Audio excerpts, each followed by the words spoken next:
The M14 rifle, 7.62 millimeter, is a lightweight shoulder weapon.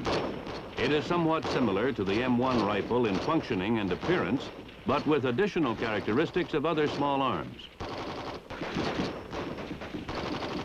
The M14 rifle is designed for both full automatic and semi-automatic fire.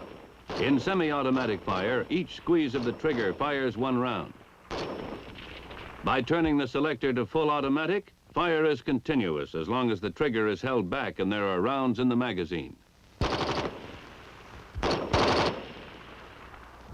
One of the objectives in developing the M14 was to provide a weapon which would use the 7.62 millimeter ammunition, standardized for small arms by the NATO nations. The 7.62 millimeter cartridge is 1/2 inch shorter and 12% lighter than the familiar caliber 30 M1 rifle cartridge, but due to an improved propellant powder, it has the same ballistics.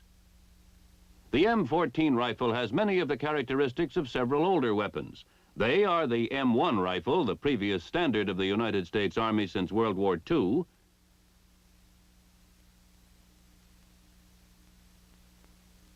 the Browning automatic rifle, the carbine, and the submachine gun M3A1. The M14 rifle will, in time, replace these four weapons.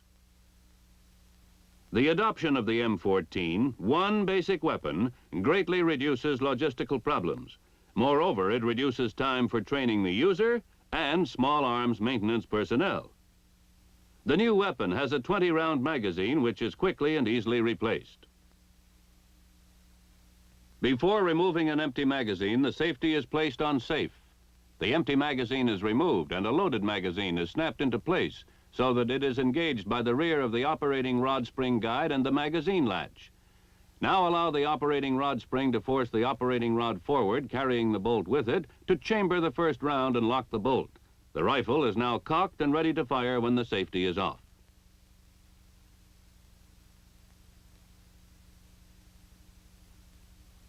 The magazine also can be replenished from the top with clips of 5 rounds each without removing the magazine from the weapon.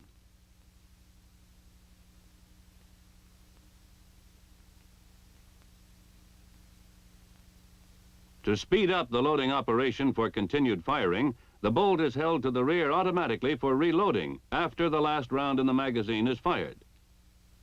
This is accomplished by the upward pressure of the magazine follower, forcing the bolt lock into position in front of the bolt. This holds the bolt to the rear while the change of magazine takes place. By pulling slightly to the rear on the operating rod, the rifleman allows the bolt lock spring to expand, pivoting the bolt lock out from in front of the bolt. This also releases the operating rod. As the operating rod is released, it is driven forward by the expanding operating rod spring, taking the bolt with it. The bolt strips the first round from the magazine for chambering.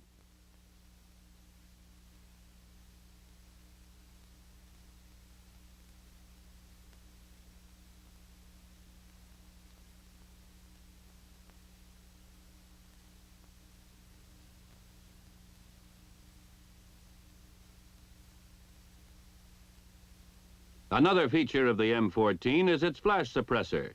Slots in the suppressor act to break up the escaping gases, thus reducing the flash. The suppressor also acts as a muzzle brake, minimizing recoil and giving maximum stability during firing.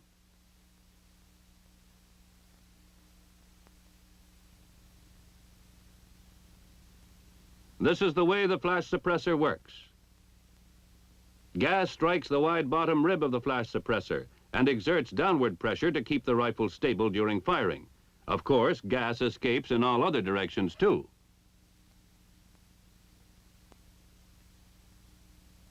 When the propellant gas hits the front of the slots, it tends to pull the weapon forward, reducing recoil.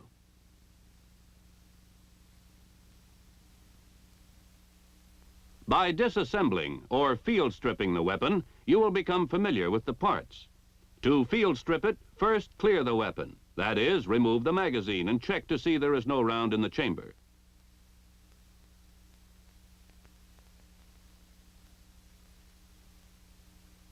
Put the safety in the safe position. Turn the rifle upside down with the muzzle pointing to your left.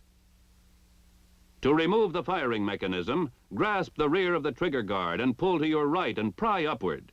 Then swing up the trigger guard and lift out the firing mechanism.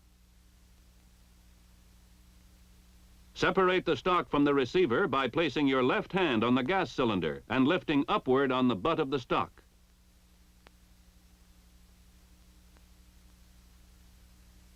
The rifle is now field stripped into its three basic groups. The firing mechanism assembly, the stock group, and the barrel and receiver group. To further disassemble the weapon into individual parts, turn the barrel and receiver group on its side with the connector assembly up. To release the connector assembly, press forward on it with the right thumb until the forward end can be lifted off the connector lock. Rotate the connector assembly clockwise until the slot at the rear end is aligned with the elongated stud on the sear release. Then slightly lower the front end of the connector and lift it from the sear release.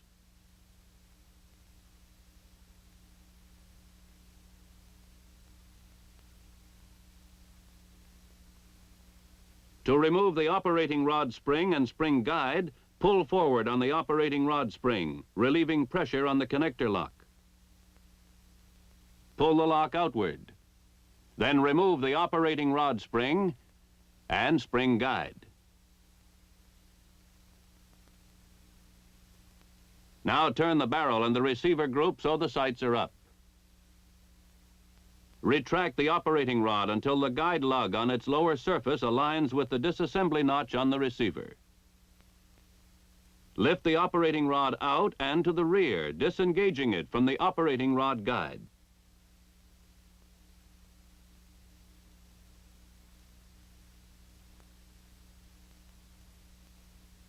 Then, to remove the bolt group, grasp it by the roller, and while sliding it forward, lift it upward and outward to the right front with a slight rotating motion.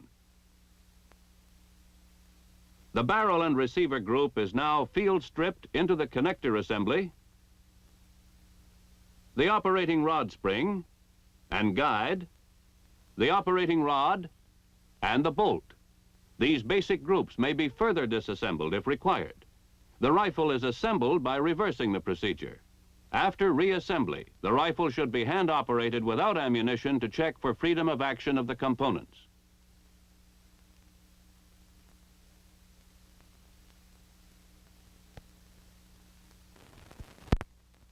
The M14 is gas-operated. That is, some of the gas formed by the firing of the cartridge is bled to the gas cylinder.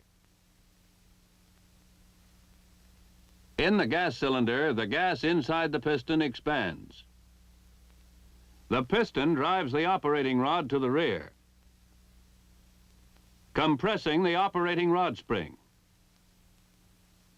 Then the compressed operating rod spring expands, driving the operating rod to its forward position.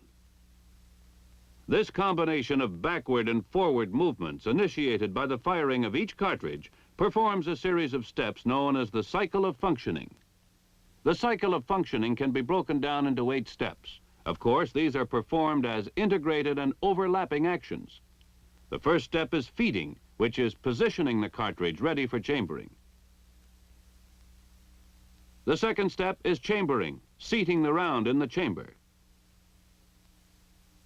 Third step is locking the bolt to the barrel, thus holding the cartridge seated in the chamber so that gas pressure will be maintained in the barrel to propel the bullet. The fourth step is firing, ignition of the primer of the cartridge in the chamber. Step 5 is unlocking the bolt from the barrel. Step 6 is extraction of the empty cartridge case from the chamber.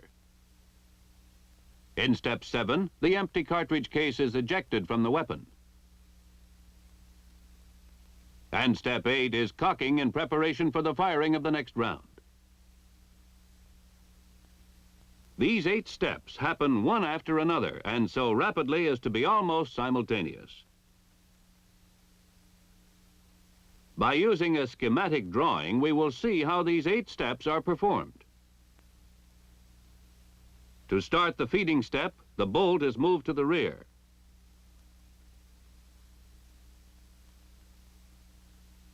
A cartridge from the magazine is fed into position for chambering by the spring-loaded follower in the bottom of the magazine.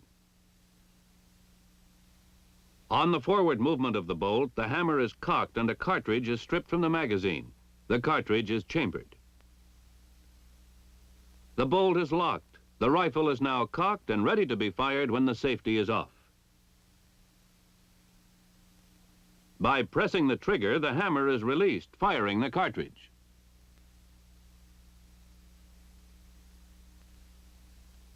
Part of the propelling gas escapes to the gas cylinder.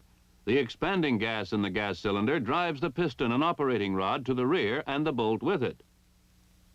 On this rear movement, the bolt is unlocked.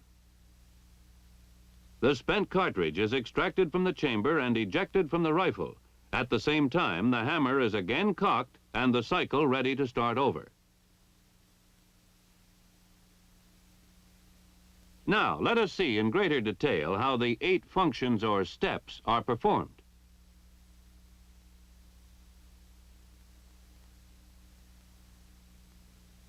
When we move the bolt to the rear, by hand initially, the bolt clears the top cartridge in the magazine. The magazine spring exerting pressure against the follower forces the top cartridge up in front of the bolt in position for chambering. Let us look at it again.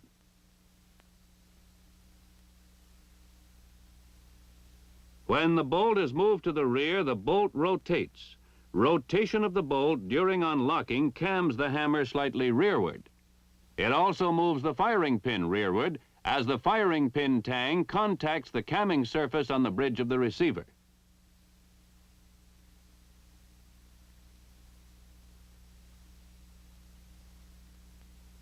As the bolt continues to the rear of the feed rib on the bottom of the bolt forces the hammer to the rear and down, pivoting the hammer on the hammer pin.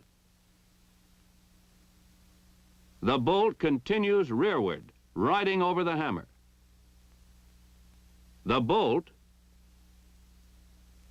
is now driven forward by the expansion of the compressed operating rod spring. The bolt strips the topmost cartridge from the magazine. The cartridge is deflected upward by the feed ramp in the lower rear of the chamber and forced into the chamber. Also, on the forward movement of the bolt, the extractor on the bolt face is forced outward by the rim of the cartridge. When the face of the bolt comes against the head of the cartridge, the extractor spring expands and the lip of the extractor engages the extracting groove of the cartridge. Finally, the bolt is locked. Locking of the bolt is accomplished by the rear of the camming surface in the hump of the operating rod. The camming surface contacts the anti-friction roller on the locking lug and rotates the bolt clockwise. By the clockwise rotation, the locking lugs on the bolt are forced into the locking recess of the receiver. Meanwhile, the firing pin tang is aligned with the notch in the bridge of the receiver. The operating rod continues its forward movement for 3/8 of an inch.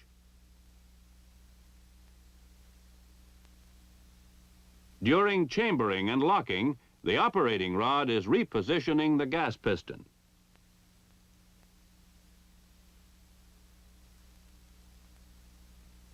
With the first round chambered and locked, the next step is firing. Firing, of course, is initiated in the firing mechanism assembly. The firing mechanism assembly consists of the hammer, the hammer spring, which drives the hammer and which is compressed when the hammer is cocked, the hammer hooks, which are held by the trigger lugs, the safety, which engages the hammer and blocks movement of the trigger when in the rear safe position, and the sear.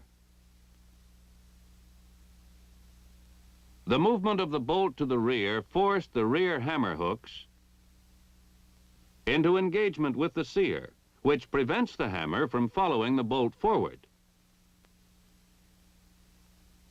When the trigger is released, the front hammer hook will be engaged by the trigger lugs as soon as the sear releases the rear hammer hooks. When the trigger is squeezed, the trigger lugs release the hammer hooks so that the hammer spring can drive the hammer forward. The hammer strikes the tang of the firing pin and moves it forward.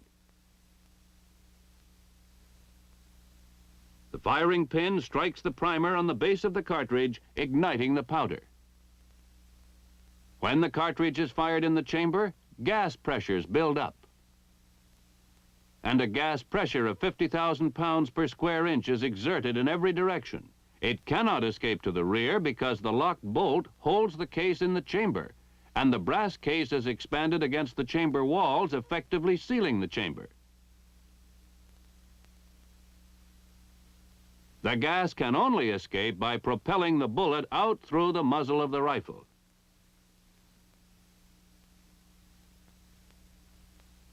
Near the muzzle is the gas port in the barrel, and as the bullet clears the gas port, part of the gas is bled off, entering the gas cylinder and piston. As gas enters the piston, it expands into the gas cylinder plug.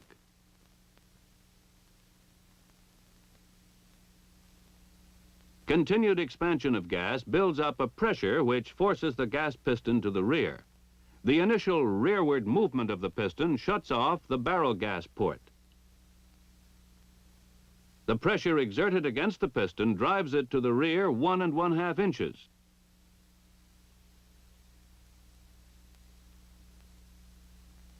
As the piston clears the lower gas port in the gas cylinder,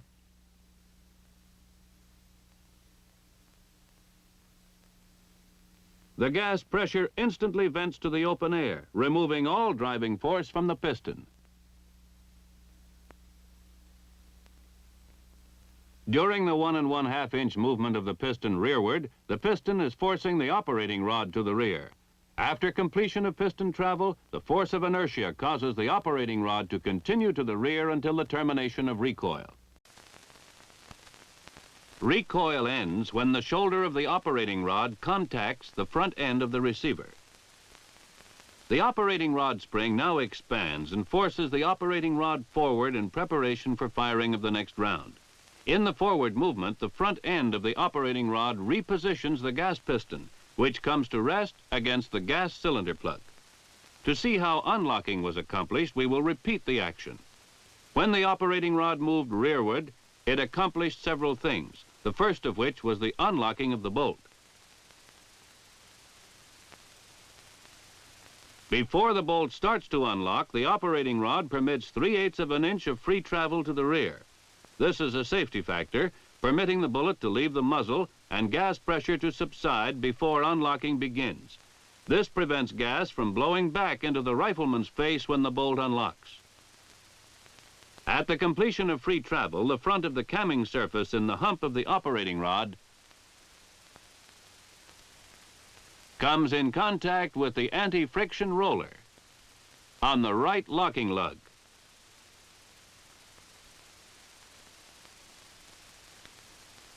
This rotates the bolt counterclockwise, forcing the locking lug on the bolt out of the locking recess in the receiver and unlocking the bolt.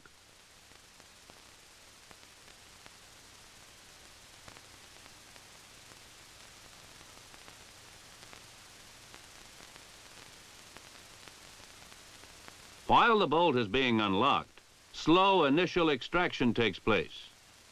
The rim of the cartridge case is gripped firmly by the extractor.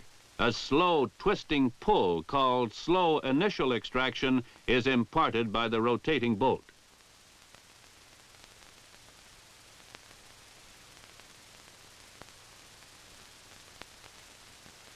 Remember that at the moment the cartridge was fired, gas pressure of 50,000 pounds per square inch expanded the brass cartridge case tight against the chamber walls. It also forced the head of the cartridge case against the face of the bolt.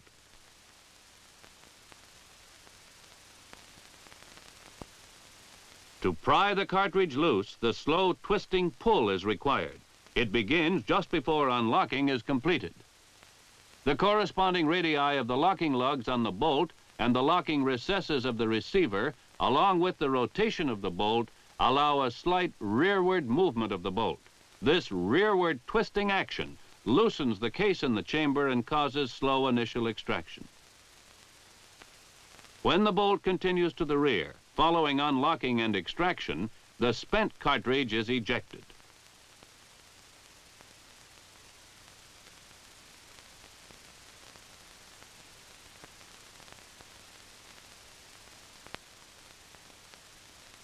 This is the ejector in the face of the bolt. The ejector spring is compressed when the ejector is held flush against the face of the bolt. When a round is in the chamber and the bolt is locked, the head of the cartridge compresses the ejector spring. During extraction, the chamber wall holds the neck of the expended cartridge case in line with the bore.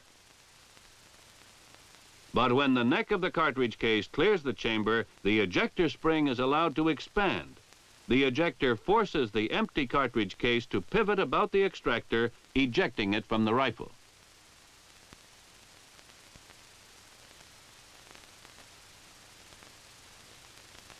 After the spent cartridge is ejected, the bolt continues to the rear over the rounds in the magazine.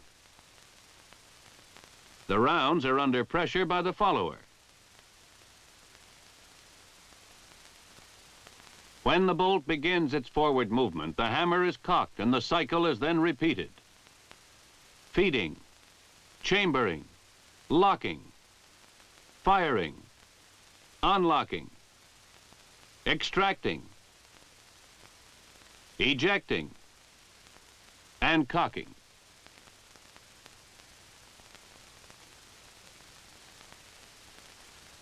The cycle of functioning we have demonstrated is the same whether firing is semi-automatic or full automatic. In semi-automatic fire, the trigger must be released each time before another round can be fired.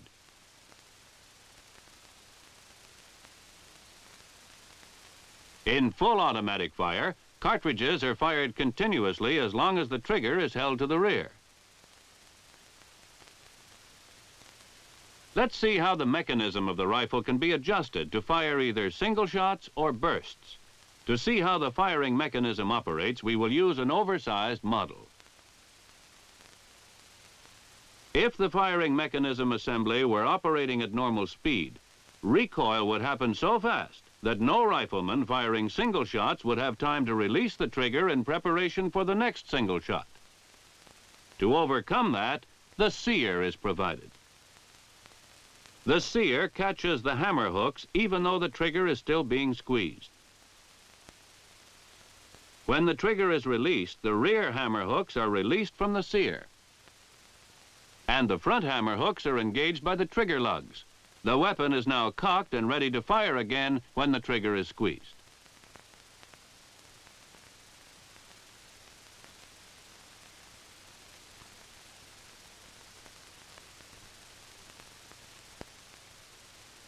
To achieve full automatic fire, there must be some way to trip the sear after the bolt is fully locked, while the trigger is being held back.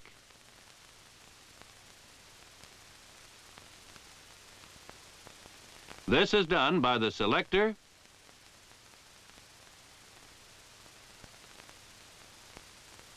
the sear release, and the connector assembly. The selector sets the mechanism for either semi-automatic or full automatic fire. When the selector is set in the full automatic position, the connector forces the sear release to trip the sear. In the last 1/8 of an inch of forward movement of the operating rod, the rifle will continue to fire automatically as long as the rifleman holds the trigger to the rear. When the trigger is released, the front hammer hooks are engaged by the trigger lugs on the next rearward movement of the hammer, and the weapon ceases firing. M14 rifles equipped for full automatic fire have a selector marked A. To fire full automatic, the rifleman turns the selector so that the letter A faces him. By pressing in on the selector and giving it half a turn so that the letter A is away from him, he sets it for semi-automatic fire. When turning the selector to semi-automatic, the movement of the selector rotates the sear release forward on an eccentric shaft approximately 1/8 of an inch, so that it cannot trip the sear. It causes the connector assembly to move far enough forward so there is no contact between the operating rod and the hook of the connector assembly. This positions the sear release so it cannot contact the sear. At the discretion of the unit commander, the M14 rifle may be issued to troops either with the selector or with a selector lock like this one, which permits only semi-automatic fire. In summary, the M14 rifle fires the standard NATO 7.62 millimeter ammunition for small arms. It fires semi-automatic, one shot each time the trigger is squeezed. And it can also be set to fire full automatic. That is, delivering continuous fire as long as the trigger is held back and there are rounds in the magazine. The M14 rifle was developed to incorporate important features of these 4 battle-tested weapons and to replace them. The M14 has great firepower and versatility. It gives reduced weight, ease of logistical support, great reduction in training time, and most important, increased firepower for the individual rifleman.